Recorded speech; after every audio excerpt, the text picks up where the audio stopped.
Ethan, and today I'm going to show you how to not keep a tarantula. So your first step will be to add as little substrate as possible, because we always want to know where our tarantula is at all times. And we always want them on display, because they're definitely happy that way, where they can always be seen and have no safety from the light. See all that like beautiful dirt? That's like, yeah, we gotta get all of that in there.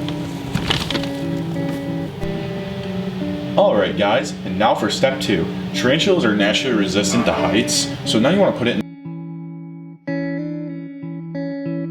For step 2. Tarantulas are naturally resistant to heights, so now you want to put it in the cage.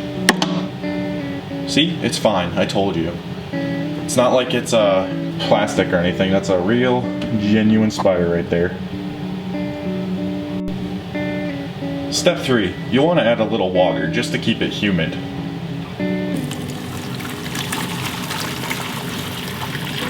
There we go. Now it's going to be nice and humid for when it needs to molt. You want to keep the substrate as swampy as possible, because the tarantulas breathe out through their book lungs, which are lungs located on their abdomen that are pointed towards the ground. Now, step 4, we need to add more water. Now you may ask, why add more water?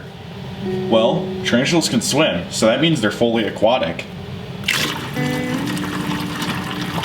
See, they love this nice swamp of substrate. Totally.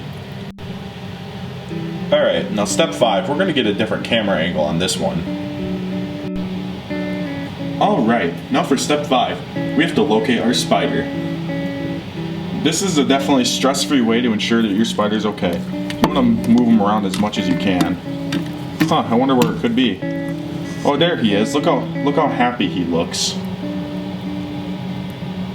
Yeah, he's fine.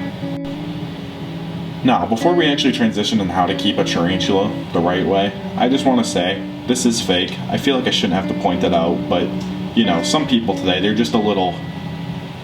There's no polite way to put it. Just to clarify, here's how you actually keep this species of tarantula. It is a desert dweller, and here's the real thing.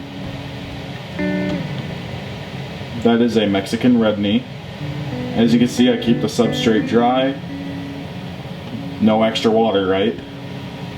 You want to keep an actual decoration. You want to give it somewhere to hide. You want to give it deep enough dirt to burrow and all that. I'd say if you're going to get a first spider, this is an excellent one, except for the fact that they do sometimes kick hairs.